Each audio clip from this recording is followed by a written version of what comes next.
Nah, dengan modal yang minim, dengan ide yang banyak, strategi apa yang kita bisa lakukan supaya kita bisa menang, tapi kita bisa menang lebih cepat? Yo, it's been long time guys. Sudah lama nggak Sanger Podcast bareng Reza Palep nih. Dan kali ini ada tamu spesial kita nih, Bang Dista. What's up, my brother? You good? Yes. Alhamdulillah, finally ya, Bang Dista di episode keberapa ini, Fik? Keempat ya. Episode keempat di Sangar Podcast. Berarti udah ada 3 kali sebelumnya. Ya, sebelumnya di Aceh udah pernah podcast ini belum, Bang? Sangat jarang kayaknya. Jarang ya? Sangat jarang. Ya, aku pun juga nggak tahu sih. Coba-coba aja podcast Coba-coba. di sini. We hope kita bisa sharing hal bermanfaat lah. Tapi sambil ngopi ya, Bang ya. Yeah, Jangan boleh. ngaku-ngaku kali lah.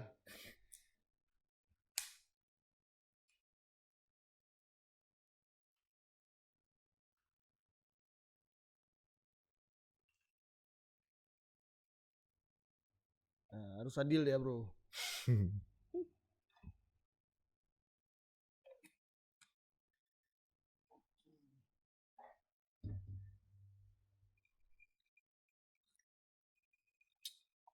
Wah, enak Bang. Asik. Asik kan? Jangan tanya dijual di mana ya, belum dijual soalnya. Untuk abang orang yang nggak suka kopi yang terlalu strong, harusnya bagus. Bagus banget sih. Maksudnya kopinya kerasa, susunya juga seimbang ya, pas. Berarti abang nggak suka kopi yang strong ya? Nggak. Lebih tepatnya bukan nggak suka, tapi nggak bisa lagi. Nggak bisa lagi ya? Nggak bisa lagi. Oke. Ada kendala perut lah. Oke. Itu kita bahas mungkin nanti. Iya. So by the way, mungkin Bang Dista bisa menjelaskan nih tentang bisnis apa sih yang lagi dijalanin saat ini, dan maybe you can tell us about your life a little bit. Oke, thank you Reja nih udah diundang ke podcastnya yang Sama-sama. kayaknya kece abis. Belum pernah kayaknya ada anak Aceh yang ngerjain podcast kayak gini, seriusnya. Semoga. Kalau bicara soal kehidupanku, sekarang bisnis, lagi jalanin bisnis tahun kedua di Aceh, bisnis properti, mungkin bisnis yang nggak terlalu lumrah dipilih oleh anak muda di Aceh. Sehari-harinya jalanin bisnis, buka kantor di Banda Aceh sama beberapa tim. Di sela-sela kegiatan bisnis, ngisi training kesana kemari, diminta berbagi ke anak-anak muda juga. Kegiatan yang dari dulu udah dijalanin dari masa kuliah sampai sekarang. Kurang lebih kegiatan daily kayak gitu. Weekend, lebih sering weekend buat ngisi training sih. Oke. By the way, Bang Dista sebayar aja nggak sih? Atau Kelahiran 94. 94 lah? Oh iya, Reja 95 berarti Reja ya. 95 ya. 26 ya. Sudah nikah belum nih? OTW. OTW ya. Insya Allah. Jangan tanya lagi balik ya. Jangan Udah stop di situ aja ya. Oke, next guys. Reja udah rencana. Bahaya. Udah rencana tapi. Hah? Udah rencana. Rencana ya, sebagai manusia kita merencanakan terus ya, cuman belum tahu kapannya. Oke. Reja masih fokus di karir kayaknya untuk saat ini. Oke. Tapi bukan berarti tidak mungkin gitu kan. Why not, when we found someone that we love, ya pasti akan nikah gitu. Oke, kembali ke topik ya. Bang Dista, Reja tuh kalau nggak salah kenal abang awalnya excited itu pas lihat story abang nih, pas abang di T-Gage ya waktu itu ya. Oke. Iya, ikut CEO Talk. ya. Jadi waktu itu Reja lihat, mulai dari situ Reja follow, Reja lihat story abang harian nih. Ini anak beda nih marketingnya nih. Ini ada something nih di baliknya kayaknya nih. Ini stylenya, how to sell-nya. Yeah. Jadi selling strateginya agak beda juga nih. Ibaratnya soft skill-nya dalam menyampaikan lain sebagainya lebih menjual value, tidak melulu ngomong nominal. Nah, itu yang bikin Reja ini gue harus ngobrol sama nih orang nih kayaknya. Oke. Kapan kita ngobrol Bang? Baru sekali kita ngobrol ya di Taksim waktu itu ya. Di Taksim. Kalau nggak salah sekitar berapa? Udah sebulan 3 minggu lalu. 3 minggu yang lalu ya. Nah, ya first impression ngobrol sama abang pertama kali, banyak hal-hal lagi kayaknya yang bisa dikulik. Maka dari itu Abang di episode keempat ini langsung Reja undang gitu kan. Asik. By the way, Sanggar Podcast sudah lama banget break. Ini Akhirnya episode hidup keempat, kembali. sekitar beberapa bulan yang lalu udah episode ketiganya. Nah, bisnis properti benar sih, bisnis yang jarang banget dipilih sama anak muda di Aceh. Tapi abang kenapa milih ke properti itu? Karena apa ya? Abang punya pandangan bahwa kalau dunia bergerak cepat sekarang, bergerak cepat, semua di daerah digital. Kita bahkan hidup di yang kita bayangin 5 tahun lagi kita baru akan hidup. Dunia digital bergerak sangat cepat. Apa yang nggak pernah berubah, orang masih tinggal di atas tanah. Orang masih tinggal di atas tanah. Kita pada saat meninggal pun buat yang muslim itu dikubur di tanah kembali. Jadi bisnis di atas tanah itu nggak pernah berubah. Bisnis di atas tanah nggak akan pernah berakhir. Makanya abang milih, karena mungkin abang bukan orang yang terlalu kreatif, memilih sesuatu bidang yang nggak butuh terlalu banyak kreativitas, tapi butuh berani ngambil resiko yang besar. Akhirnya abang maju. Ini sesuai sama profil abang, oke, properti pilihan abang gitu. Oke. Bukannya dunia bergerak cepat, duit dari properti juga cepat. Sampingan kali ya. Itu impact ya. Iya, tapi gaya abang dalam menyampaikan itu udah startup banget ya kita juragan properti as a problem solver bla bla bla bla bla bla. Tapi kan memang benar-benar sebagai problem solver ya. Pada faktanya, tapi ya kita tidak melupakan cuan ya. Pertama kali ngobrol sama abang kalau nggak salah, yang Reja tangkap dari cara abang menyampaikan teori dan lain sebagainya, kamu itu orang yang sangat realis sih. Kayaknya. Dan banyak hal yang bisa kita bahas nih dari bagaimana sih menjadi seorang pengusaha yang realis banget gitu. Terus sekarang kira-kira dengan pendatang kira-kira sebagai pendatang baru di industri properti ya ini. Di industri properti ini apa sih tantangannya sebagai anak muda kita? Anak muda banyak ide, minim modal. Anak muda banyak ide, minim modal. Kalau orang tua bisnis tuh yang dijual oleh mereka pengalaman. Anak muda ini belum punya pengalaman. Yang dijual oleh mereka semangat anak muda jauh di atas orang tua. Anak muda punya modal semangat, tapi minim modal dalam bentuk keuangan. Tantangannya ada di situ. Tapi begitu kita tahu bahwa ternyata modal nggak selalu cuma uang, akhirnya uang bukan lagi jadi kendala sekarang. Kayaknya tantangan hampir semua pebisnis muda dan awal semua uang. Biasanya kayak gitu ya. Emang bener uang gitu? Biasanya uang. Tapi kan ada banyak orang bilang tuh, ya kayak abang bilang tadi, modal tidak melulu uang gitu loh. Modal ada yang lain. Nah abang setuju itu? Setuju, sangat setuju. Dan abang tapi nggak ada uang susah banget movementnya bang. Jadi abang sebagai orang yang realis nih, di Aceh, kita punya ide yang gila banget. Modal setengah-setengah, bisnisnya jalan setengah, bisa-bisa nggak bisa running sampai ke atas. Modal banyak banget sekalipun, kalau kita nggak bisa nggak ada strategi, nggak ada ilmu untuk menguasai industri tersebut, ya bisa down juga. Jadi menurut abang bisa jalankah ibaratnya? Maksudnya bisa jalan di sini bukan bisa jalan in long term ya. In long term siapa saja bisa. Tapi ya memang nggak ada instan sih. Cuman butuh progres lah menuju ke titik yang kita mau. Nah dengan modal yang minim, dengan ide yang banyak, strategi apa yang kita bisa lakukan supaya kita bisa menang, tapi kita bisa menang lebih cepat? Nah kan kalau misalnya banyak modal, banyak ide, udah pasti bisa mungkin. Ibaratnya dia memang jalur muda lah, jalur tol itu. Ya jalur tol gitu ibaratnya. Nah ini dengan cara tidak banyak modal, banyak ide, gimana tuh kira-kira? What you do for your industry actually?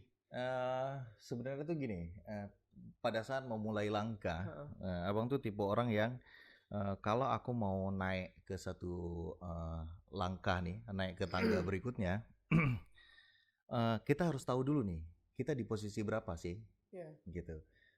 Untuk tahu kita di posisi berapa, yang kita harus lakukan adalah tuh melihat ke dalam diri kita. Sebenarnya kita punya apa? punya apa untuk bisa jadi nilai jual kita di antara teman-teman yang lain tuh. Bahasa mudahnya bersyukur dulu baru berusaha. Mulai gitu. dengan apa yang kita miliki. Mulai dengan apa yang kita miliki. Jadi betul-betul pada saat memulai usaha nih, abang lihat ke dalam diri abang, oh abang punya modal skill marketing, terus abang bisa people development. Akhirnya abang lihat ada kekurangan dua part kalau di dalam bisnis, keuangan sama operasional. Itu dibantu oleh rekan abang sekarang secara group company. Akhirnya kami lengkap, utuh secara kekuatan. Gitu. Makanya lewat kekuatan yang utuh yang nggak semua orang punya. Kalau mungkin ada orang yang usahanya single factor, semua bertumpu di dia. Kami membagi beban menjadi tiga kepala. Semua jauh lebih mudah sih. Orang lain mungkin bisnis properti kiranya gila ya utangnya miliaran nih, atau omsetnya segala macam, tuntutan preman segala macam gitu-gitu tuh bikin pusing. Kami bagi ke dalam tiga kepala. Jadi tekanan nih kami jalani dengan mudah gitu. Kalau untuk maju ke atas sangat mudah melihat pembedaan, terutama untuk bisnis juragan properti ini, karena saingan kita bukan sama anak muda, saingan sama orang-orang yang udah lebih berumur. Begitu saingan sama orang lebih berumur, ada langkah yang mereka sama sekali nggak bisa. Mereka nggak bisa kuasai media. Kami mulai dengan menguasai media. Tapi kan dengan berbagai karakter nih kita berbisnis ataupun startup bisnis yang kita bangun ini, pastinya kan dalam tahap perintisan ini banyak banget tantangan nih. Dikarenakan tantangan, kalau misalnya kita bertiga misalnya nih kayak abang nih bertiga, otomatis kan si A punya pemikiran yang begini, si B yang begini, si C yang begini. Nah, untuk gimana sih bisa kembali ke on track lagi ataupun kembali ke visi yang mau dikejar tuh gimana sih? Kira-kira ibaratnya apa yang bisa kita lakuin? Karena jujur pengalaman pribadi Reja pun ibaratnya dengan teman dekat sendiri pun terkadang kita belum tentu bisa running gitu loh. Nah, apalagi dengan orang yang baru gitu, gitulah ibaratnya. Even beberapa orang memilih untuk melanjutkan bisnis sebagai one man show, single factor, atau dia melanjutkan as a team. Nah, dua-dua itu memang sebenarnya ada plus minusnya. Tapi kalau Reja pribadi, kita sekarang berbicara dengan keadaan di Aceh gitu ya. Sepertinya kalau kita punya mimpi yang besar ataupun apa gitu untuk berproses, untuk long termnya, untuk jangka panjangnya, untuk mencari partner itu susah di awal itu kan nggak mudah ya. Nggak mudah orang mau susah-susah dulu di awal. Tapi kalau untuk cari partner pas senangnya banyak. Nah itu gimana sih kalau abang bisa jalan bertiga gitu loh? Berapa lama udah bang? Kalau kenal 2012, hampir 9 tahun ya, berarti kurang lebih hampir 9 tahun. Oh, udah teman lama berarti. Teman kuliah. Running bisnisnya sudah berapa lama? Dari 2017. 2017. Betul-betul as a full team dari 2020 tahun lalu. Oh, tahun lalu. Sebelumnya kami terpisah jarak tapi tetap dalam satu visi yang sama. Oke. Kalau cerita kenapa banyak orang yang bilang nyatuin 2 orang susah, 3 orang susah, apalagi 4. Gitu kan. Kalau abang juga sama melihat itu. Kenapa? Karena biasanya orang susah bersatu karena dia punya pemikirannya sendiri. Si A punya pemikiran sendiri, si B pun punya pemikiran sendiri, dan dua-dua harus diwujudkan. Gitu. Tapi kalau ditelusuri, ditarik mundur ke belakang, ada hal yang kita sebagai muslim harus syukuri. Sebagai muslim, sholat di Aceh, sholat di Jawa, sholat di Turki, sholat di ujung manapun, bahasanya masih bahasa yang sama. Benar. Jadi nggak ada beda di ujung dunia manapun. Itu mempersatukan orang yang beda negara, mempersatukan orang yang beda bahasa dan segala macam. Semua mengucapkan bahasa yang sama. Mulailah abang dapat insight. Ternyata apa yang bikin kita satu, kalau kita meninggalkan idealisnya kita terhadap diri kita, kemudian kita kembali kepada siapa sih kita harus kembali? Al-Quran di ujung manapun tuh tetap sama gitu. Kalau kita kembalikan ke agama dan memilih cara-cara agama, maka semua orang akan menjadi satu, bukan 3 gitu. Itu yang akhirnya mempersatukan kami lewat spirit untuk kita memilih jalur kaya lewat harta untuk bisa berbagi ke banyak orang. Itu mempersatukan kami. Akhirnya dalam langkah kami tidak pernah berpecah. Pada saat kami berpecah atau misalnya kami terlalu meninggikan ego kami kembalikan. Agama menyuruh sedemikian apa enggak? Pada saat bicara agama, Islam dimanapun tetap sama. Dari dulu sekali sampai sekarang tetap sama. Jadi nggak ada pembedaan. Inti dari gate-nya itu harus kembali ke agama. Benar. Gitu ya? Kalau abang memilih jalur itu ya. Jadi untuk mengatasi apa namanya perbedaan, ketika ada perbedaan visi, perbedaan strategi lain sebagainya, kembalikan ke agama gitu. Pada saat kembali ke agama, Islam dimanapun sama. Dari dulu sampai sekarang tetap sama. Ya, jadi bisa jadi on track lagi gitu ya. Akhirnya menjadi satu, bukan banyak orang. Ya, maupun abang yang punya pemikiran yang berbeda ataupun partner abang yang lainnya punya pemikiran yang beda, ketika dikembalikan pada rules itu akan tetap sama. Oke, I see. Gitu. Bagus banget pemikirannya Bang. That's cool. Tapi kan dalam agama ini kita ibaratnya harus mengulik lebih detail banget nih. Berarti saya yakin nih seorang Bang Dista gimana sih dalam ketika berbicara misalnya ini kan industri properti nih. Pastinya semua ada dalam agama, semua ada dalam ajaran-ajaran Islam. Tapi ketika berbicara industri itu detailnya itu gimana sih cara abang mengulik bisa sedetail itu gitu. Misalnya perkara di industri itu kayak gimana strategi kayak gimana ini. Pasti ada, tapi ya pinter-pinter kita. Contoh ketika Steve Jobs bilang connecting dots. Jadi kayak kita itu harus melek akan kejadian-kejadian ataupun momentum yang sudah kita lewati, di mana sebenarnya momentum tersebut adalah momen-momen kita sukses gitu loh. Jadi kalau misalnya nih dots ini, dot A, dot B, dot C itu kita tuh udah pernah lewat sebenarnya kejadian-kejadian ini. Cuman kita itu tidak sadar bahwa Allah sebenarnya udah kasih jalan. Ini udah kasih clue-nya gitu kan. Kamu harus gini loh. Karena kita melalaikan, kita melewati dot A, kita masuk ke dot B, masuk ke titik yang kedua. Kita kalau memang masih kesadaran kita masih kurang, kita bisa melewati lagi. Nah, sebenarnya sukses itu adalah seberapa cepat kita bisa sadar bahwa titik-titik ini harus disatukan. Nah, kalau ibaratnya gini, seberapa cepat kita bisa mengkoneksi titik satu dan titik lainnya, secepat itu juga kita sukses gitu. Nah, jadi dot-dot ini, detail-detail ini abang kaitkan nih industri properti ini. Kan banyak banget pemikiran-pemikiran modern nih ke arah agama. Itu gimana sih caranya? Itu pasti detail banget tuh. Itu butuh gimana ya? Karena banyak orang yang nanya ke gereja, kamu kok baca buku, let's say kayak misalnya kok baca buku yang karangannya orang barat, bla bla bla dan lain sebagainya. Karena mungkin saya pribadi belum cukup pintar untuk mengulik tersebut dari source Muslim, karena sangat terbatas kalau berbicara bisnis gitu loh. Kita dapat cerita sejarah lain sebagainya, tapi kita nggak dapat bagaimana mengaitkan dengan kejadian sekarang. Iya, terus detailnya itu bagaimana gitu. Sebenarnya kita baca ini, kita balik lagi ke ajaran Islam udah ada. Dan saya meyakini itu gitu.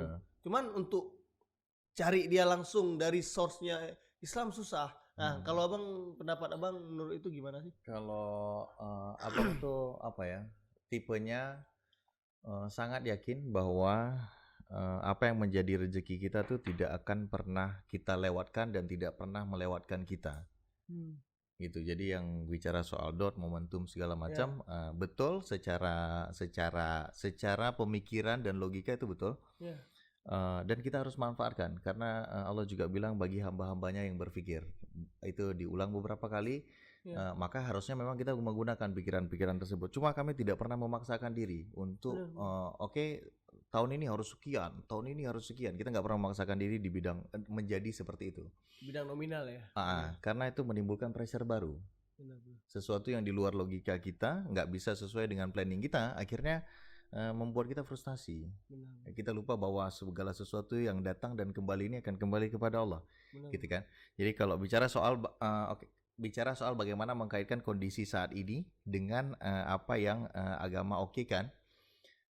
Itu lebih ke kalau strategi sebenarnya kita lihat abang mau tipe yang belajar juga. Oh sekarang contohnya gini, contohnya misalnya kayak rumah. Rumah nih kita harus deketin siapa sih kalau mau jual rumah, terutama rumah jualan properti yang di bawah 300 juta, kita harus deketin siapa nih? Rumah di bawah 300 juta, target kita itu adalah orang-orang yang ada di luar daerah, datang ke Banda Aceh sesekali untuk tinggal, transit sementara, atau anaknya kuliah. Keputusan membeli mungkin ada di ibunya, kalau atau ayahnya gitu keputusan membeli. Tapi yang harus didekati itu justru anak-anaknya. Makanya kalau dilihat sekarang Juragan Properti ini unik ya, anak-anaknya. Kenapa? Yang lebih melek media itu sebenarnya anak-anak. Maksudnya anak-anaknya mereka nih, teman-teman yang sekarang mahasiswa. Jadi kita pilih cara-cara yang masuk di mahasiswa. Masuk di mahasiswa, begitu mereka tahu bahwa ada perusahaan properti yang jelas secara legalitas, tahu portofolio, masih muda juga dan gampang untuk komunikasi. Akhirnya mereka menyarankan orang tuanya mereka untuk masuk, ngobrol langsung, lihat portofolio segala macam, oke, deal, jalan gitu. Kalau strategi-strategi yang kayak gitu kita tetap memilih melihat dengan tren yang ada saat ini tuh tapi karena itu tadi, karena mengembalikan segala sesuatu kepada apa yang agama bilang, akhirnya nggak ada pressure. Lewat nggak ada pressure itu dalam mengambil keputusan itu jauh lebih tenang. Itu sih, itu yang paling abang rasa. Konsep ikhlas. Pada saat kita jauh lebih tenang, cara kita mimpin tuh jadi beda. Benar banget. Cara kita jalanin bisnis tuh jadi beda. Gitu. Memang sih Reza juga pernah tanya ke Ustadz, mungkin salah satu Ustadz besar juga di Aceh tuh. Ya, untuk menuju kesuksesan kita itu memang harus tenang. Harus tenang. Tenang itu, ketenangan bisa dicari. Nah, bagaimana dia mencari ketenangan itu yang menjadi pertanyaannya. Ada orang ketika ada masalah, dia mencari ketenangan ke minuman, alkohol, ada yang ke hal-hal yang terlarang, wanita lain sebagainya. Nah, kita tuh cari ketenangan kemana? Nah, Reza pernah ketemu, ibaratnya dari sini udah pasti jawabannya adalah kita itu cari musola. Kita berdoa kepada Allah gitu kan. Jadi bisa dibandingkan orang yang kaya banget, dia punya segala hal, dia punya rumah mewah, mobil mewah, semuanya. Tapi kalau dia tidak punya spiritual yang kuat, ya kita mungkin yang bagi non muslim punya spiritualnya masing-masing. Kalau kita muslim, kalau kita tidak dekat dengan Allah, mau sekaya apapun kita itu rapuh. Jadi sangat setuju sih, emang sangat setuju soal itu. Kalau kita bandingkan misalnya nih sama orang lain yang nggak terlalu kaya, cukup bahkan bisa jadi lebih kaya sebenarnya dari yang punya rumah mewah, mobil mewah ini dan lain sebagainya. Dia itu ketika menjalani hari-hari hidupnya itu lebih tenang, santai, artinya tidak seperti cacing kepanasan. Jadi seberapa kaya Anda, kalau Anda tidak dekat dengan Tuhan, Anda rapuh. Benar nggak sih? Abang sangat sepakat. At the end, uang tuh cuma angka doang. Uang tuh cuma alat mempertegas. Kalau kita orang baik, uang tuh akan mempertegas bahwa kita orang baik. Kalau kita orang buruk, uang tuh akan mempertegas bahwa kita orang buruk. Gitu. Jadi soal harta nih kayaknya nggak usah dipikir sulit lah. Gitu. Yang penting berusaha. Kita tahu konsep rezeki yang udah diterapkan dalam agama. Jadi dalam langkah pun udah kita jalanin aja gitu. Udah nggak terlalu pusing. Katakanlah misalnya kayak pandemi. Pandemi tiba-tiba rontok. Pada saat pandemi rontok nih, seolah-olah banyak sekali bisnis rontok. Secara kasat mata, kita tuh betul-betul lihat bahwa bisnis rontok, semua orang hilang pekerjaan. Kalau dibalikin dengan pengetahuan pengetahuan yang ada, uang tuh sebenarnya nggak pernah hilang. Uang tuh cuma berpindah dari orang A ke orang B. Jadi pada saat pandemi uang tuh nggak hilang dari muka bumi itu, uang tuh nggak dibawa ke Mars, ya kan? Uang tuh masih ada di muka bumi, cuma berpindah, berfokus ke orang-orang yang main di sektor kesehatan, gitu. Main di sektor waktu itu uang numpuk kemana? Ke mereka di sektor kesehatan. Tinggal kita aja nih awalnya produk kita mungkin jual ke seluruh segmen, menyesuaikan diri dengan keadaan saat ini, di mana sih uang ada gitu. Jadi apa ya, lebih bisa mengonsepkan kejadian sekarang dengan ketenangan yang kita dapat tadi, ilmu agamanya. Itu rasanya kenapa abang dan tim bisa ada di sini, kayaknya karena ada skill itu yang mungkin nggak semua orang punya. Abang ngerasa kayak gitu sih. Iya sih, kalau Reja pribadi juga kerasa banget. Tepatnya itu di tahun 2014 Reja dapat beasiswa ke Turki. Itu memang momen dimana Reja itu mungkin salah satu mahasiswa yang paling jelek bahasa Inggrisnya di kelas internasional di UMY, Universitas Muhammadiyah Yogyakarta dulu. Cuma rasanya itu lagi dekat-dekatnya sama Allah kayaknya. Berdoa tiap malam, belajar ini itu. Jadi tanpa disadari sebenarnya hal-hal yang menurut Reja itu nggak akan mungkin bagi seorang Reja bisa dapat beasiswa itu gitu loh. Karena kita dari Aceh dengan background yang keterbatasan yang sangat banyak. Ada di pojok Indonesia. Ke kelas internasional UMY aja udah syukur banget gitu loh. Tapi karena Reja waktu itu direndahkan, makanya Reja berdoa sama Allah, ya Allah naikkan derajat saya, ya Allah bla bla bla lain sebagainya.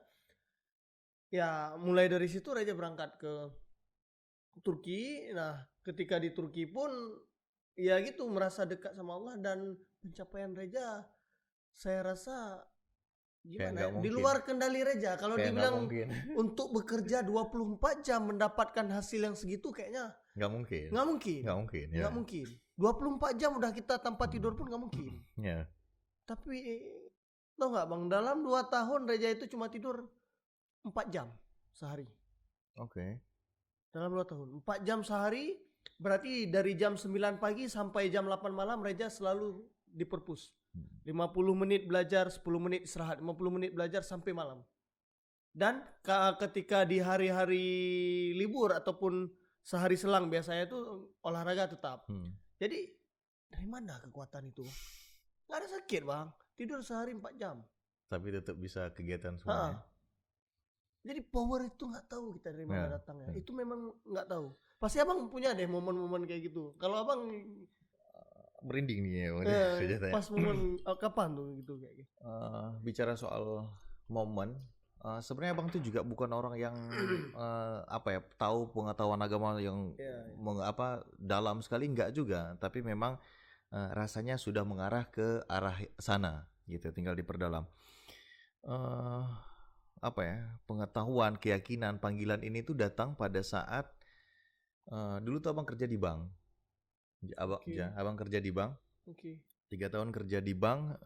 Tahun pertama kepilih best employee di angkatan abang, tahun kedua best employee di angkatan di Indonesia, Maybank Indonesia, tahun ketiga salah satu best employee di Maybank dunia dari 22 negara.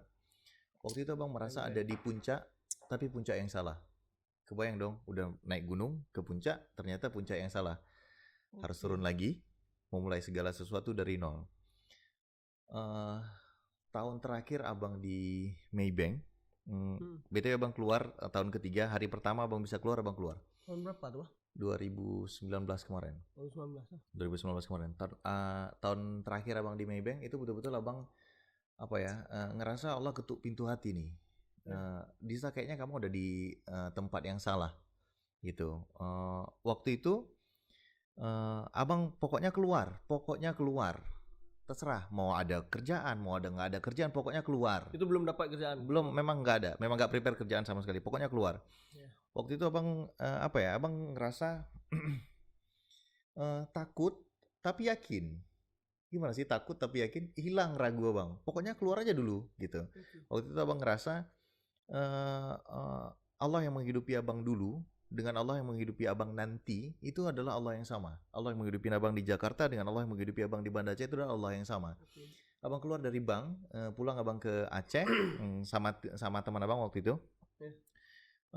Itu bahkan kami belum memutuskan nama usahanya Juragan Properti, jalurnya kayak gini. Kita belum memutuskan itu. Bulan 11, bulan 12 abang nyampe di Aceh. Duduklah kami bertiga dengan usaha teman usaha abang sempat ditawarin juga jalanin usaha keluarga di Loksmawe, tapi abang memilih merintis satu usaha yang baru. Sama sekali nggak ada uang waktu itu maksudnya bukan uang dalam jumlah besar ya. Abang mulai usaha 4 bulan pertama nggak ada hasil apa-apa, maksudnya memang kita lagi bangun. Itu Juragan Property. Kita start Januari 2020, penjualan pertama tuh baru sekitar April. As a team yang bertiga nih, yang betul-betul abang pulang buka kantor, waktu itu bekas bengkel masih ruko doang. Abang pulang dengan keyakinan itu tadi, Allah yang sama yang akan menghidupi abang. Ternyata tahun 2020 nih abang betul-betul fokus sebagai pebisnis. Apa yang abang dapat lebih dari 3 tahun dulu abang yang bekerja di Maybank. 3 bulan abang kerja setara dengan 3 tahun abang kerja dulu. Itulah ketika kita mendekati karena menurut abang yang maha kuasa nih, yang paling kuat yaitu betul-betul cuma Allah doang. Kalau kita bersender atau kita rasanya aku kuat nih, begitu kita rapuh hilang, udah kita nggak ada kekuatan lagi. Tapi karena kita bersender ke yang maha kuat, kita selalu kuat ya. Abang pernah nggak sih kayak ngerasa kayak kalau kita kejar manusia, kalau kita kejar makhluknya Tuhan itu, kita itu merasa kayak kurang terus dan kita itu kayak dikhianati lah. Ada aja masalahnya. Tapi kalau kita kejar sang penciptanya makhluk ini, rasanya aman gitu. Segala sesuatu jadi mudah. Bener gak sih? Ya. Jadi itu kayak gimana?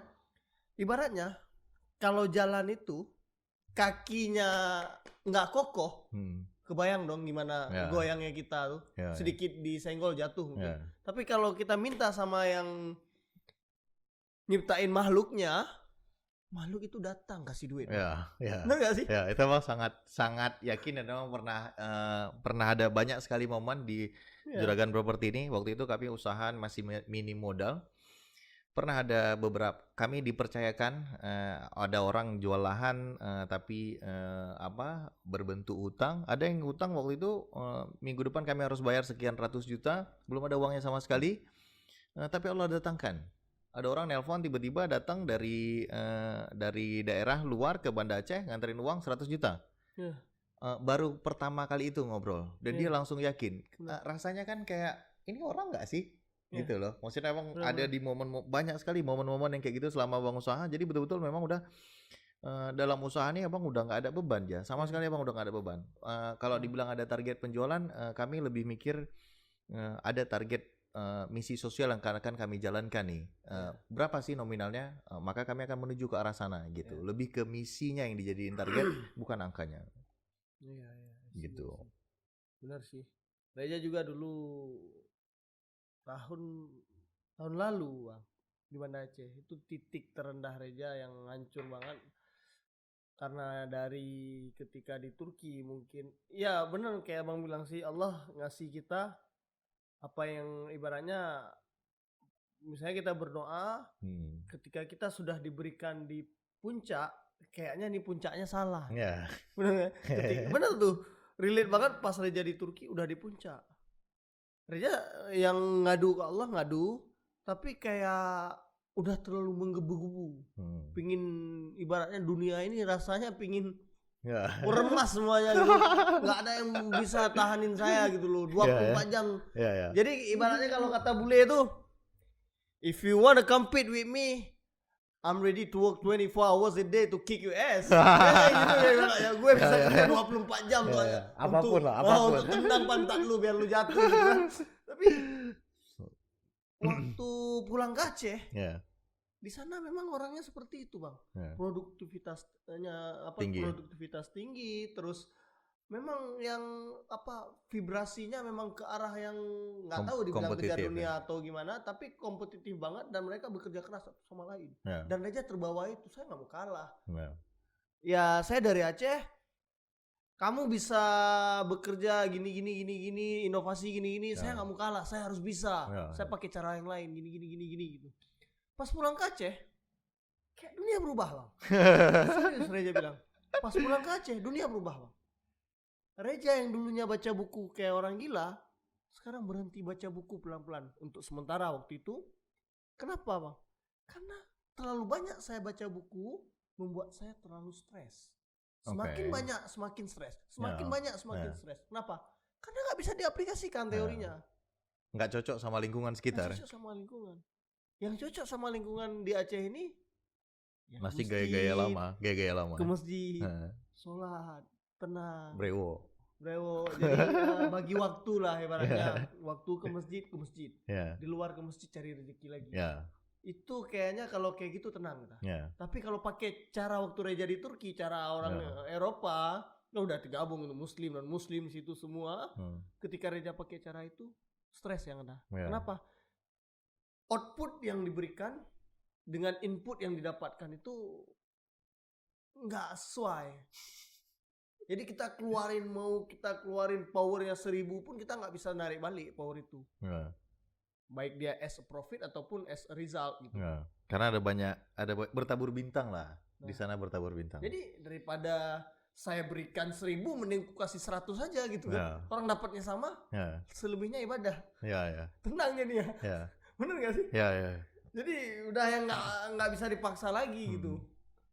Berarti memang Reja juga ada momen-momen yang itu ya? Ada, parah banget tuh. Itu momen itu memang ibaratnya titik balik Reja dalam hidup lah. Pandangan hidup berubah sekali. Jadi kayak ada 2 pandangan hidup yang berubah. Mungkin abang mungkin lah ketika abang di Aceh. Allah maha baik ya. Allah beri aku kesempatan kerja di Maybank. Allah maha baik, ternyata aku bisa jadi best apa dan lain sebagainya. Gila pencapaianku ya. Terus pas abang sudah di titik atas, abang lupa nih. Abang mungkin, bukan abang, saya pribadi mungkin waktu di posisi itu, saya lupa nih. Saya ini sudah tidak beribadah sekuat yang sebelumnya. Makanya puncaknya salah mungkin. Benar gak sih? Makanya puncaknya salah, terus diingatkan lagi oleh Allah. Dengan cara banyak hal Allah mengingatkan. Mungkin diingatkan, tersentuh hati kita, hidayah kita datang lagi, kembali. Kembali dengan masalah yang tidak ada pekerjaan, tidak ada omset, ngulang lagi, susah. Tapi Allah pengen kasih lagi yang lebih besar buat abang. Cuman Allah nggak mau. Kali ini abang terlena. Benar gak sih? Makanya Allah kasih dulu pencapaian segini. Allah kasih dulu pencapaian segini. Mungkin kita sedikit terlena, dijatuhkan dulu supaya Allah bisa kasih yang lebih tinggi. Kayak ketapel, ditarik dulu ke belakang buat meluncur cepat ke depan ya. Iya, benar banget. Kalau di abang tuh, abang ngerasa itulah maksudnya. Kadang nggak semua hal kita bisa syukuri. Kejadian yang hari ini itu kita belum tentu bisa syukuri hari ini. Begitu kita udah sampai di tahun depan, baru kita bersyukur. Ternyata harusnya aku bersyukur dengan kejadian yang dulu kita pernah terjadi. Kayak abang sekarang. Rasanya tuh dulu kerja di bank itu kayak di neraka, target segala macam. Harusnya orang yang kerja di bank tuh tahu kayak gimana targetnya, vibes-nya orang di bank segala macam. Seluruh orang bank. Iya, harusnya tidak mewakili ya, tapi maksudnya orang-orang yang mungkin seide seirama, punya pandangan yang sama, itu target di sana tuh gila-gilaan. Jadi ada pressure yang cukup kuat yang abang terima waktu itu. Rasanya tuh kenapa seberat ini ya gitu. Tapi waktu itu setelah abang ada di posisi sekarang, abang mimpin usaha, apa yang dulu abang jalanin itu justru bagus untuk abang. Kenapa? Karena ketahanan abang tuh udah jauh di atas rata-rata. Etos kerja, disiplin, ketahanan tuh udah jauh di atas rata-rata. Lewat apa? Lewat kejadian yang dulu gitu. Jadi akhirnya itulah, makanya makin kemari makin mendekat dengan pandangan-pandangan yang sesuai dengan agama tuh makin apapun yang kita lakuin ternyata itu yang terbaik gitu. Allah tuh pasti mau itu yang terbaik gitu. Allah kasih yang terbaik untuk kita. Apalagi mau deket Ramadan ya kayaknya. Vibe-nya di Aceh tuh sangat senang. Ini masa-masa yang paling abang rindukan. Kalau di Aceh tuh beda sekali Ramadan di Aceh. Di Jakarta tuh sama sekali kayak nggak ada Ramadan sih. Gitu. Tapi kalau di Aceh orang bahkan rela tutup toko, usahanya sekedarnya aja buat kita break dulu sejenak. Ya gitu-gitu sih. Benar banget. Tambah bang kopi ya? Iya boleh. BTW ini enak banget sih. Enak ya? Enak banget. Segera kita launching deh. Ya. Yo tim yo harus kerja keras Len. Gimana sih? Tapi apa sih titik balik abang ketika udah di puncak merasa kayak ada yang kurang ataupun hampa hijrah ini dari kerja di bank keluar dari bank itu ibaratnya ada momen ataupun kejadian apa gitu yang memang benar-benar meyakinkan abang tuh harus hijrah. Aku udah harus hijrah nih. Itu yang abang bilang kendala di perut. Oke. Dari dulu tuh abang agak apa ya, mungkin karena daya berpikir abang cukup kuat semasa kuliah. Itu abang udah sering ngalamin sakit perut waktu pas berpikir keras terus. Berpikir keras. Dia kan itu memancing. Tapi kayaknya beda banget sama yang abang sampaikan tadi ya. Kalau yang pertama abang sampaikan tadi, abang menyampaikan sebagai seorang realis yang dimana ya apa yang ada itu saat ini mungkin ya, tapi saat dulu nggak seperti ini ya. Ya itulah makanya kan ini ceritanya titik balik nih, iya kan? Iya. Jadi dulu tuh abang orang yang punya target dan abang harus capai, drive to achieve-nya tuh sangat tinggi. Gitu, betul-betul abang targetin A, abang harus capai A. Segala sesuatu yang dibutuhkan untuk mencapai itu abang lakuin. Gitu, berpikir keras, setiap hari berpikir keras. Akhirnya apa? Ada kendala lambung, segala macam lah. Waktu pas abang di bank itu ada tekanan tuh makin besar. Akhirnya pola makan juga kurang pas. Sempat operasi besar, 19 sentian di perut.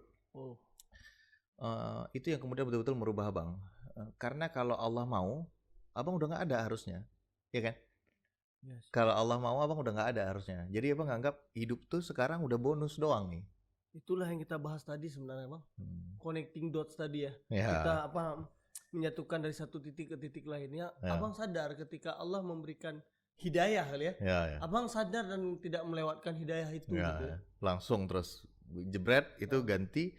Dulu abang sempat ngerokok abang tinggalin. Dulu ngerokok juga. Dulu sempat, terus abang tinggalin. Dulu makan parah segala macam, pedas abang tinggalin segala macam, udah akhirnya jadilah abang yang sekarang. Maksudnya abang yang dalam posisi betul ada yang harus kita kejar di dunia ini, tapi nggak semua kita harus capai. Kapan Allah mau kasih itu ke kita, Allah akan kasih gitu. Makanya udah tenang aja. Sekarang gimana? Lebih tenang? Jauh lebih tenang, sangat jauh lebih tenang. Gitu cool. Karena dengan ketenangan ini sebenarnya satu persatu. Let's do it.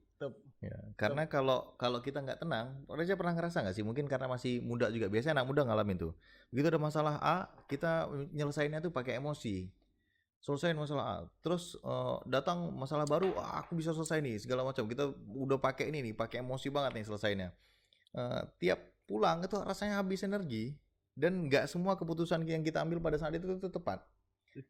Tapi kalau kita cukupkan waktu untuk berpikir, kita ada dalam posisi emosi yang stabil, harusnya semua keputusan yang kita ambil tuh jauh lebih tepat kayaknya ya. Kalau menurut abang tuh kayak gitu, dan abang sudah alamin sendiri. Abang dulu coba selesain masalah pakai emosi, masalah nggak pernah selesai, justru timbul masalah baru. Begitu abang sekarang fokus dengan apa yang terbaik, akhirnya udah jalan semua jadi lebih tenang sih. Tapi biasanya yang bikin kita lari sini lari sana untuk ngejar target dan lain sebagainya itu apa ya?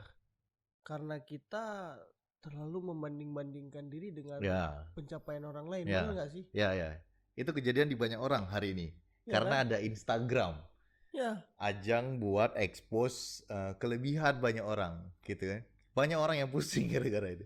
Iya, benar banget. Jadi dunia saat ini semenjak adanya sosial media, internet, kita melihat orang lain secara, jadi kejadian saat ini emang dikarenakan sosial media, banyak orang terlalu membanding-bandingkan dirinya dengan orang lain, padahal yang di-share sama orang lain itu enggak kayak gitu juga. Bukan kenyataan kehidupan dia juga gitu ya. Nah, karena kan kita melihat orang lain, rasanya kalau jauh dari Tuhan, kita itu akan merasa kita ini saya ini kenapa seperti ini nasibnya, saya ini kenapa kurang gini dan lain sebagainya. Jadinya kita nggak sempat fokus ke diri sendiri dan nggak sempat untuk mencapai visi jangka panjang kita. Gitu loh. Jadi benar nggak sih kalau misalnya memang nggak tenang, kaki ini nggak kokoh, Nggak mungkin kita capai apa-apa. mungkin Nggak mungkin. patah di jalan. Patah di jalan. Lihat video orang lain, ada beli Mercy sekawan nih. Awak belum ada Mercy. Belum ada versi. Terus kalau yang apa ya, yang abang lihat tuh gini aja, terutama untuk kita ini yang usaha, Ya. nggak mungkin nggak mungkin semua orang bisa semua hal. Benar. Allah ciptain ikan bisa berenang, nggak bisa terbang. Ya. Allah ciptain burung bisa terbang, nggak bisa berenang. Abang tuh bukan orang yang bisa semua hal juga. Mungkin di sisi ini abang jauh berlebih, tapi ada sisi-sisi yang sangat lemah sekali. Menurut abang semua orang punya sisi lemahnya, gitu. Jadi di dunia ini pun kalau orang-orang yang nggak cukup tangguh melihat sosial media nih, dia lihat si A bangun bisnis F&B misalnya, kayak Reja. Mah punya kafe keren nih kayaknya. Tiap hari bisa makan segala macam, bikin video gitu-gitu kan. Keren. Bikin bisnis F&B lah. Begitu coba baru sedikit, susah ternyata. Habis itu lihat lagi di sosial media, ada orang bisnisnya properti nih, bagus. Kayaknya properti ini mudah, cari uangnya lebih mudah. Bisnis properti lah. Tiba-tiba, di sini juga jadi kendala. Gara-gara kita terus membandingkan diri kita dan proses orang lain dan semuanya kita ingin capai, akhirnya kita nggak capai apa-apa. Kalau orang Aceh itu bilang, nikmat gop bek tabileng, sabab sakit gop hae tatung. Nah gitu. Habis itu kalau logikanya di dunia nih, kayak kera loncat dari satu pohon ke pohon yang lain, dia pegang dulu satu, baru dia pegang ke tempat yang lain. Tapi kalau dia melepas ini tanpa ada satu yang baru, akhirnya dia jatuh. Gitu. Karena makanya kalau menurut abang kayak tadi abang cerita, lebih bagus kita tenang, lihat dulu apa lebihnya kita dan apa yang kita bisa explore, go jalanin, karena itu pemberian Tuhan. Jalanin sesuai dengan itu, udah dapat bagus, baru kita lihat peluang-peluang yang lain dan nggak perlu membandingkan proses kita dengan orang lain. Abang tuh orang yang tidak trigger sama sekali sama orang nge-share beli Mercy lah, beli inilah, beli itu, sama sekali abang nggak pernah tertrigger. Kenapa? Karena tadi abang bilang, balik lagi ke awal. Setiap kali ada segala sesuatu yang kita pusingkan, balik lagi ke awal. Rezeki kita itu tidak pernah melewatkan kita. Gitu. Sebenarnya rezeki itu cari kita lebih keras daripada kita cari rezeki. Jadi nggak perlu terlalu pusing-pusing. Reja juga kayak gitu dulu bang. Artinya sampai sekarang juga seperti itu. Ketika ada orang yang berbicara nominal, saya itu tidak terlalu tertarik. Kalaupun saya ditawarkan nominal gitu loh. Cuma kalau orang berbicara nominal, masih sama-sama nominal ya. Tapi bukan bukan tujuan akhirnya nominal, tujuan akhirnya adalah value-nya dia. Saya masih ingin mendengarkan sampai habis obrolan. Ya, jadi apa yang membuat saya menarik itu bukan seberapa kaya Anda, tapi seberapa bermanfaat Anda. Impact. How great you make impacts. Jadi ketika ada orang, abang datang ke gereja, abang naik Mercy, abang naik pakai Gucci lain sebagainya, lu kira gue bakal sujud sama lu? Sih, I want duit. Tapi kalau abang datang dengan sederhana, dan saya tahu Anda kaya, tapi Anda tidak menunjukkan, Anda berterima kasih ke saya, anak muda yang ingusan ini yang baru merintis bisnis, tapi Anda bilang, permisi dek, boleh kita ngobrol sejenak, tanpa angkuh, saya sujud. Artinya ibaratnya seperti itu. Ya, karena memang itulah, abang ngerasa kalau orang-orang yang kayak kita nih harusnya tuh bisa pada saat nominal tuh nggak jadi target utama, justru nominal tuh mendekati kita. Yups. Karena gini bang, Reja tuh pernah kayak nggak tahu ya, mungkin ada di konsep-konsep lain, cuma saya hanya ingat di konsep yang saya pelajari. Reja bagi manusia itu 3 level. Level yang pertama, dia bodoh, dia sadar bahwa dirinya bodoh. Level yang kedua, dia bodoh, baru sedikit membaca, dia merasa sudah banyak tahu karena baru sedikit yang dia tahu. Level ketiga, dia sudah membaca sangat banyak sehingga dia sadar bahwa dia adalah bagian yang sangat kecil dari dunia ini, karena sangat banyak hal yang dia tidak ketahui. Jadi hati-hati, kebanyakan kita manusia terjebak di nomor 2 ini. Nomor 1 dia bodoh, sadar bodoh, oke lah, selesai masalahnya. Emang dia kayak gitu. Emang dia kayak gitu, udah selesai gitu. Ini nomor 2 ini yang bahaya banget. Tahu sedikit. Merasa Tapi sudah ya. tahu banyak banget. Jadi datang ke si A, bro salah lu, pikiran ini. Bang, bayangin kita sebagai individu pastinya cuma melewati satu jejak langkah, bener nggak sih? Ya. Jejak langkah lain punya orang lain. Ya. Jadi ibaratnya nggak mungkin kita dalam satu waktu umur 60 tahun bisa jalan jejak langkah Semua langkah orang lain. Jadi di situ keluarlah konsep yang Reja percayai. Tidak ada satupun dari kita sebagai individu yang berhak untuk menghakimi orang lain. Ya, karena jalan kita pada dasarnya beda-beda. Ya. Ya, itu abang sangat sepakat sih. Buktinya apa? Buktinya bahwa abang juga termasuk orang yang kayak gitu. Jadi gelar tuh bagi abang nggak penting. Karena apa? Karena kita bisa belajar apa aja dari siapa aja, gitu. Kalau tadi yang kayak konsep Reza jelasin, sampai umur 60 orang cuma ngerti sedikit, itu terbukti. Di dunia pendidikan sekarang, Profesor A itu cuma ngerti di bidang A dan sangat mendalami. Tapi apakah Profesor A bisa ngobrol yang B, bisa ngobrol yang C? Terbatas sekali. Dia menghabiskan seluruh hidupnya untuk belajar A, dan itu dia tahu spesifik tapi cuma di situ saja. Di luar itu ada banyak sekali pengetahuan yang dia nggak tahu. Makanya kalau dalam strategi kehidupan pun abang milih bukan menjadi kompetitor, tapi menjadi kolaborator. Yeps. Kenapa? Karena dengan kolaborasi kita bisa capai jauh-jauh yang lebih banyak gitu. Tapi kalau kita jadi kompetitor, selalu tuh kita pasang apa ya? Oke, aku akan bertempur sama orang lain. Padahal nggak harus kayak gitu. Padahal lebih bagus kan aku akan merangkul orang lain, atau aku bisa bantu apa sih dari orang-orang lain gitu. Ibaratnya pemenang selalu berfokus seberapa baik saya ataupun seberapa besar saya bisa memberi manfaat kepada orang lain, bukan seberapa cepat saya bisa menjatuhkan lawan saya. Benar nggak sih? Jadi contohnya gini, kan balapan itu show ya, yang mana ditonton oleh banyak penonton gitu. Kalau si pemenang biasanya cuma fokus ke garis finish yang ingin dia tuju. Visi dia apa? Misalnya kalau dalam bisnis, dia akan melihat, bukan berarti kita tidak boleh melihat kompetisi, karena kita harus melek di kompetisi tersebut. Kita harus tahu sejauh mana sudah kompetitor. Jadi ketika dalam balapan tersebut, kebanyakan pastinya pemenang itu hanya melirik ke si kompetitor. Dia cuma ngelirik dan dia segera melanjutkan fokus. Sedangkan kompetitor yang kalah ini pasti dia fokus ke kiri kanan ini lain sebagainya. Kayak lomba lari, kalau kita di awal udah lihat kiri kanan, kita kemungkinan kita kalah jauh lebih besar. Harusnya kita lari dulu sekencang mungkin, setelah 100 meter baru kita lihat kiri kanan. Jadi kita tahu siapa yang betul-betul jadi saingan kita. Benar. Nggak semua orang akan jadi saingan kita.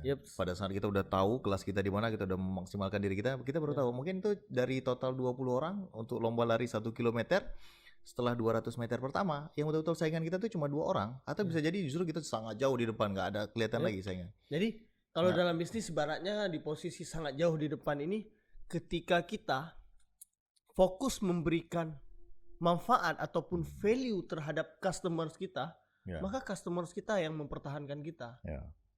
Mau kompetitor semua ingin menjatuhkan kita dengan berbagai isu marketing lain sebagainya, kita nggak akan ngebiarin itu, ya nggak sih? Jadi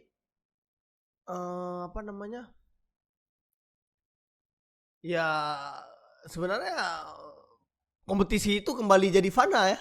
Ketika kita udah di depan banget gitu. Tapi ada strategi unik nih dari buku yang pernah Reja baca. Ketika bisnis itu kan kayak ibaratnya kita ibaratkan di on track nih. Di sebuah track itu pasti ada tantangan-tantangan nih. Nah, jika kita start awal misalnya sudah menang sedikit dari kompetitor, kita itu harus pintar bikin lubang pertama.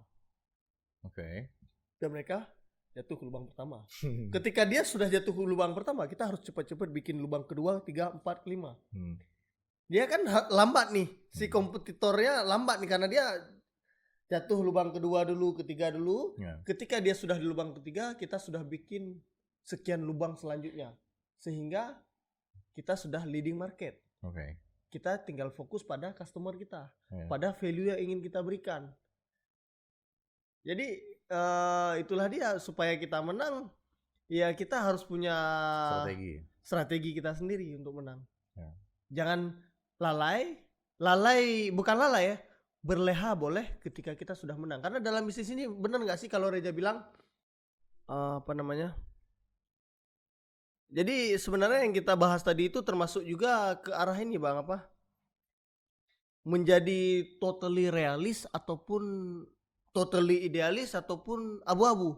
Nah, kalau Reja tanya Abang gimana sih dalam konsep dua pola pikir ini?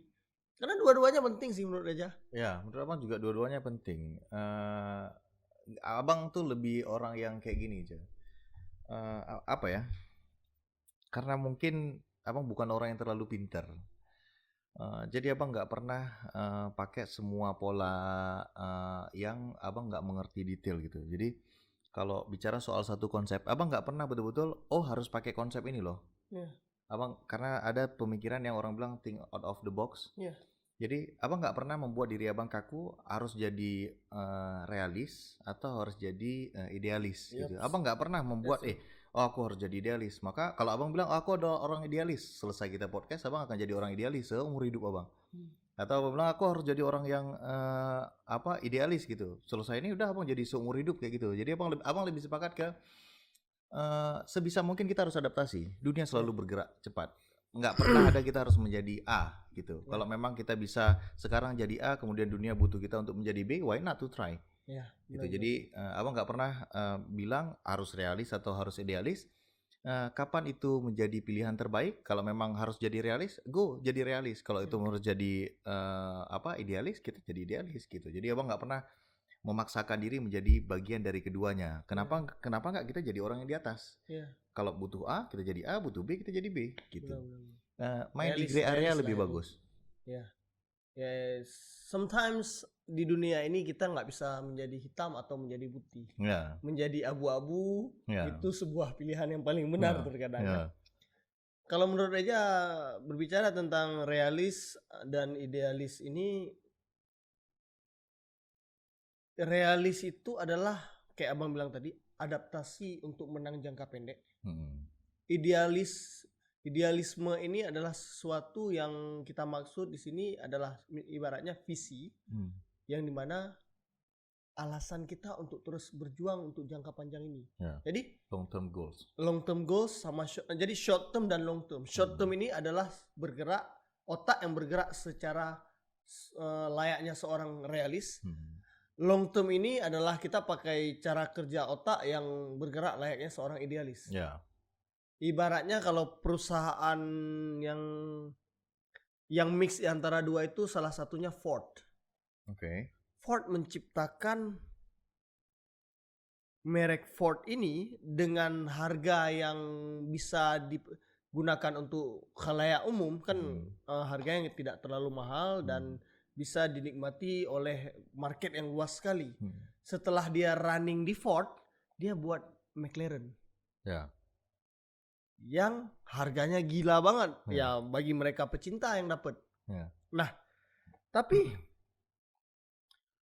nggak salah juga kalau dia idealis. Cuma ada harganya gitu loh. Ada harga yang harus dibayar gitu. Ibaratnya kalau si Ford ini bisa menikmati jangka pendeknya, terus menikmati jangka panjangnya juga. Kalau Ferrari ini antara dua, idealis banget ini antara dua Bang. Dia benar-benar sukses up atau dia hilang. Benar gak sih? Contohnya itu perusahaan Ferrari. Dia itu menciptakan mobil Ferrari itu di antara hilang dan berhasil.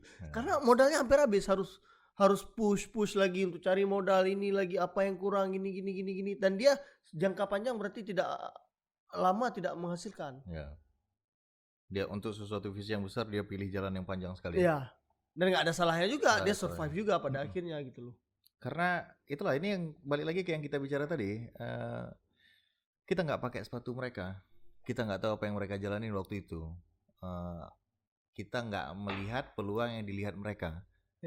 Gitu. Jadi mungkin mereka punya strategi tertentu Yep. Tapi bukti bahwa keduanya saat ini survive dan jadi salah satu top brand untuk mobil yang berkelas Ya. di banyak orang. Kalau bicara soal split tadi bisnis, ada yang main di bawah, ada yang main di atas. Ya. Aqua juga lakuin kayak gitu. Yep. Aqua main di atas, dia udah punya positioning yang bagus, dia keluarin Fit buat saingan di bawah. Sasa Ajinomoto juga lakuin kayak gitu. Garuda City, Lion Batik, semua bisnis lakuin kayak gitu. Kalau menurut abang tuh lebih ke karena dunia membutuhkan itu untuk dilakukan, mereka coba. Gitu. Bisnis kan soal adaptasi. Kalau kita betul-betul fokus sama strategi yang kita terapin, mungkin banyak udah pebisnis yang rontok waktu pandemi. Karena siapa yang prediksi ada pandemi di 2020, 2021? Justru karena mereka mampu adaptasi, banyak yang awalnya bisnis sesuatu yang lain tiba-tiba jadi jualan yang lain. Hotel itu mungkin dulu bisnis kamar, begitu nggak ada yang pesan kamar, akhirnya banyak yang jualin catering. Benar-benar. Mereka lakuin apapun untuk bisa adaptasi. Makanya kalau kita menjadi pebisnis, menurut abang nggak boleh terlalu kaku sama satu pattern tertentu. Kenapa? Karena yang dibutuhin oleh bisnis itu adaptasi. Kalau adaptasi kita tinggi, kita akan survive gimana pun keadaannya. Benar. Gitu sih, itu yang abang lihat dari grup-grup besar. Karena dulu abang handle Sinarmas Group, beberapa grup besar, mereka bisa sampai bahkan keturunan ketiga, keturunan keempat, karena mereka punya kemampuan adaptasi yang begitu tinggi. Gitu sih menurut abang. Jadi lebih bagus kita adaptasi ilmu yang kita punya, tidak untuk menghakimi orang lain juga, fokus aja sama diri kita. Semakin kita bisa adaptasi sama keadaan, semakin kita bisa survive, kita bisa bertahan, kita bisa bantu banyak orang juga. Adaptasi jauh lebih penting menurut abang daripada sekedar strategi. Adaptasi itu adalah bagian dari strategi. Gitu, intinya gitu. Iya, benar-benar banget. Reja pernah bukan pernah pun yang Reja jalani saat ini, kita harus bulat pada visi, tapi kita harus fleksibel pada eksekusi. Ya, sangat sepakat. Bener gak sih? Ya. Jadi abang melihat perubahan ini juga. Taksim, awalnya Taksim Cafe Resto, sekarang jadi warung Taksim yang jauh lebih friendly lah. Ibaratnya apa yang dibutuhkan pasar gitu loh. Jangan ada pasar butuh kayak gini. Enggak, aku mau jualan kebab, aku maunya kebab. Memaksakan diri itu nggak mungkin. Emang pasar mau bilang kayak ya udah kasihan kamu jualan kebab, aku beli kebab aja kalau gitu, aku nggak makan nasi hari ini. Kan nggak mungkin. Pasar juga nggak mau tahu. Pasar butuhnya A, dia akan beli A gitu. Jadi tidak menciptakan apa yang tidak dibutuhkan pasar, kita malah menciptakan apa yang dibutuhkan pasar gitu. Pasar butuh ini ya udah situ aja dulu. Kita jalani. Ketika kita sudah punya power artinya ataupun customer base yang kuat kali, tinggal mau dibawa kemana. Itu baru kita yang pegang. Itu. Jadi kalau kata Gary V, jab hook gitu ya. kasih minta. Jadi memberi dulu baru minta gitu loh. Sangat sepakat. Tapi ya mungkin itulah yang bikin banyak pebisnis bisa survive. Orang-orang yang nggak kaku nggak akan bawa kita kemana-mana. Benar-benar. Fleksibel jauh lebih jadi bagus.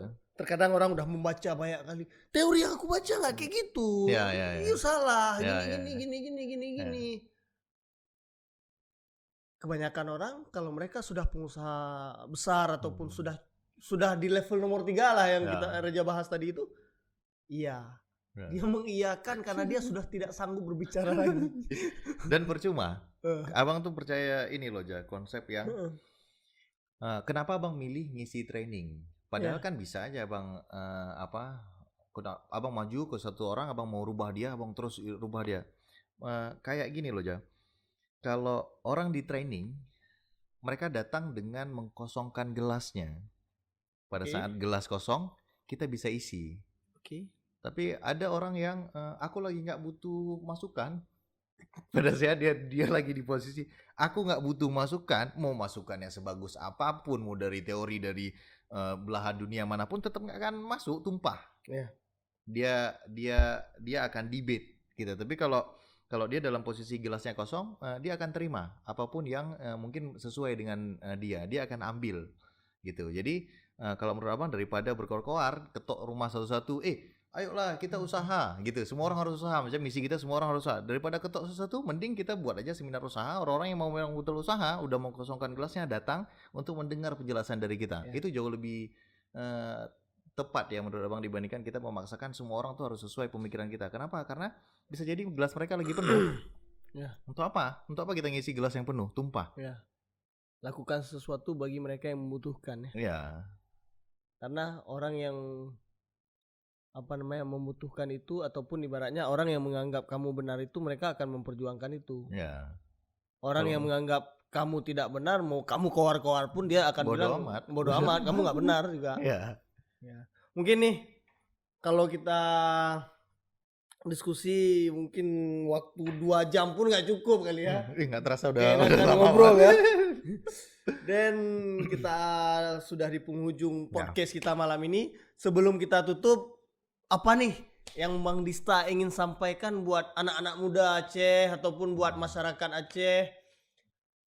Mungkin ada dari segi pemikiran ataupun ide ataupun harapan Bang Dista nih untuk masyarakat Aceh ke depannya. Harapan abang, Situ, abang lebih fokus sama anak muda. Karena anak muda ini adalah masa depan bangsa. Jadi harapan yang abang titipkan untuk anak muda, jadilah anak muda yang paling bermanfaat. Apapun langkah yang kalian pilih, kalau kalian mau jadi profesional yang paling terbaik. Kalau kalian mau jadi bisnismen yang terbaik. Berkontribusilah dengan cara kalian masing-masing. Negara butuh kalian, agama butuh kalian. Gitu. That's cool guys. Tepuk tangan buat abang kita. Berakhir pula acara kita malam ini ya. Thank you so much. Bang Dista, insyaallah next Reja. Kita buat lagi part keduanya dan lain sebagainya. Tapi benar loh, kita butuh environment ini loh Bang. Kita butuh ekosistem yang sehat. Dan saya merasakan bahwa Anda cukup kuat untuk membangun environment. Ya nggak bro?